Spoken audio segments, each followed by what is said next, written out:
జగన్ శ్రీకాకుళం వస్తారా? కాశీబుగ్గ తొక్కిసలాట ఘటనపై స్పందిస్తారా? బాధిత కుటుంబాలను పరామర్శిస్తారా? ఇప్పుడు పొలిటికల్ వర్గాల్లో ఇదే ఆసక్తికర చర్చ. ఎందుకంటే జగన్ కదలికలే సోషల్ మీడియాకు ఆహారం. ఇటీవల ఆర్టిఫిషియల్ ఇంటెలిజెన్స్ పై జగన్ మాట్లాడిన మాటలు విపరీతంగా వైరల్ అయ్యాయి.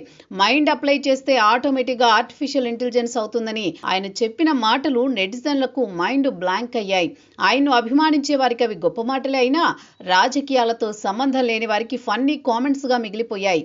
అయితే మొన్నటి వరకు మొంతాజ్ కొనసాగింది. తుపాను వచ్చి వెళ్లిపోయింది, కానీ ప్రాణ నష్టం జరగలేదు. కానీ ఆస్తి నష్టం, పంటలకు నష్టం జరిగింది.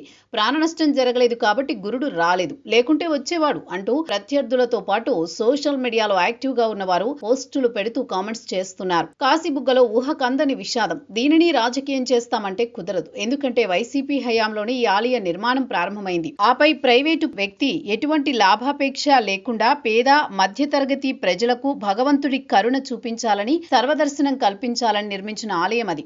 ఎందుకంటే మొత్తం నిర్మాణం జరిపించుకున్నది వైసీపీ హయాంలోనే.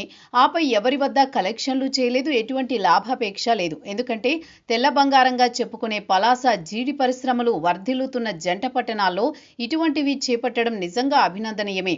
దీనిని రాజకీయం చేస్తామంటే కుదరని పని కాదు. అస్సలు దీన్ని ఊహించకూడదు కూడా.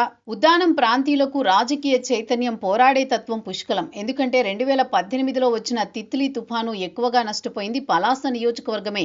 బంగాళాఖాతంపై ఏర్పడిన విరుచుకుపడే విపత్తులు ఎక్కువగా ఉగ్రరూపం దాల్చేది శ్రీకాకుళం జిల్లాపైనే.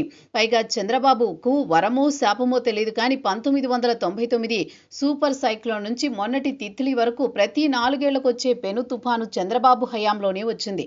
ఆయన ప్రతి విపత్తును ఎదుర్కొంటూ వచ్చారు. కానీ ఇతర రాష్ట్రాల వారు గుర్తించారు, కానీ ప్రాంతీయులు మాత్రం చంద్రబాబు సేవలను గుర్తించలేదు. పైగా ఓడించిన సందర్భాలే అధికం. అయితే పాడిన పాటే పాడితే పాచిపళ్ళ దాసరా అన్నట్టు పాపం చంద్రబాబు చర్యలు పట్ల ఇప్పుడు గుర్తించుకుంటున్నారు ఈ ప్రాంతీయులు. జగన్ కిడ్నీ ఆసుపత్రే కట్టించాడు, కానీ అంతకుముందే ఈ సమస్యను జాతికి చాటి చెప్పింది పవన్.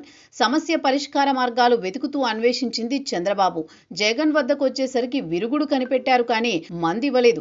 రోగాన్ని నియంత్రించే శక్తి ఇవ్వలేదు. కూటమి వచ్చేసరికి ఇన్ఫ్రాస్ట్రక్చర్ ఇచ్చారు. కొంతవరకు నేనున్నానంటూ భరోసా ఇచ్చే ప్రయత్నమూ చేశారు. అందుకే కాశీబుగ్గ తొక్కిసలాట జరగడం, మరణాలు సంభవించడంతో దానిని రాజకీయం చేస్తామంటే జగన్ కు కుదిరే పని కాదు.